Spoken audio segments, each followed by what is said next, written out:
Bienvenue au Starter du jour pour bien démarrer sa journée. Aujourd'hui, continuer à grandir. Je crois vraiment que pour continuer à grandir, il faut continuer d'avancer.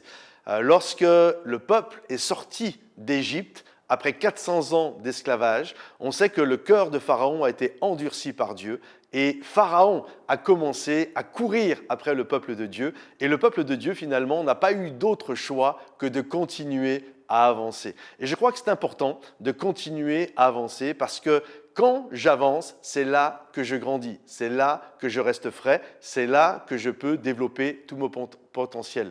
Et d'ailleurs, c'est fou quand on y pense, ce Dieu qui a libéré le peuple, c'est ce même Dieu qui a été endurcir le cœur de Pharaon pour que Pharaon parte derrière le peuple de Dieu. Et je crois que parfois, dans nos vies, on a besoin d'un petit aiguillon derrière nous parce que sinon, on aurait vite fait de s'avachir et d'arrêter d'avancer.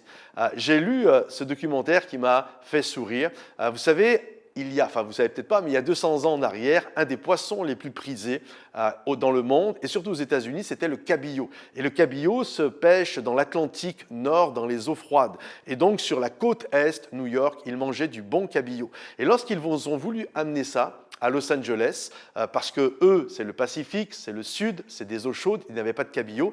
Alors, à cette époque, c'était le train. Mais le train allait très lentement. Donc, le temps que le poisson arrive, le poisson était pourri, il sentait mauvais, ce n'était pas possible. Alors, ils ont pensé à des techniques. Ils ont essayé de faire traverser ça avec des glaçons, mais ça faisait quand même plusieurs jours que le poisson était mort, c'était pas top. Alors ils ont eu l'idée de prendre un grand bassin et dans le bassin, en fait, ils ont dit voilà, le poisson s'il est vivant, c'est obligé qu'il soit frais à l'arrivée.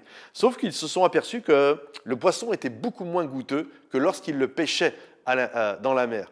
Et là, ils se sont dit, mais c'est parce que certainement le poisson n'est pas dans son milieu naturel et qu'il reste statique, il reste comme une larve, il ne bouge plus. Alors, un a eu l'idée en disant, mettons à l'intérieur un prédateur. Et ils ont trouvé des lamproies, c'est ce qu'on appelle des poissons vampires.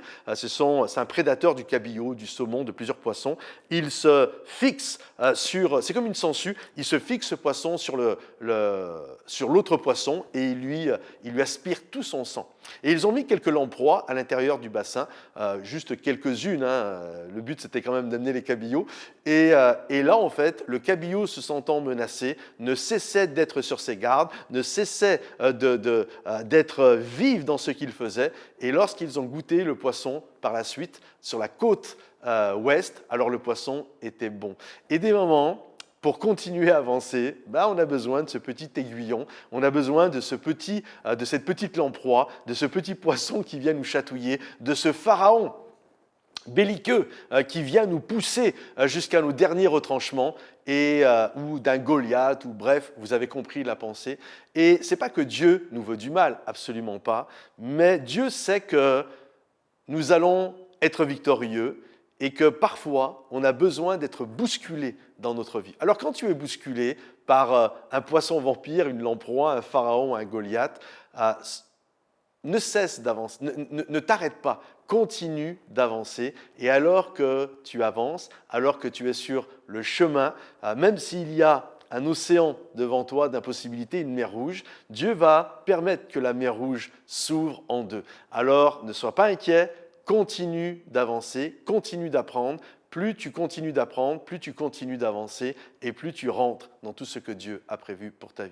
Sois béni, à bientôt, pense à liker la vidéo, la commenter, peut-être l'envoyer à quelqu'un qui en a besoin, qui en ce moment est poursuivi par une lamproie ou un pharaon ou je ne sais.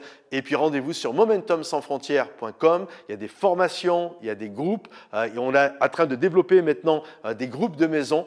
C'est vraiment notre désir à travers toute la francophonie, et puis par la suite peut-être des églises. Donc pensez à vous inscrire à momentumsansfrontières.com. Soyez bénis et à bientôt. Bye bye.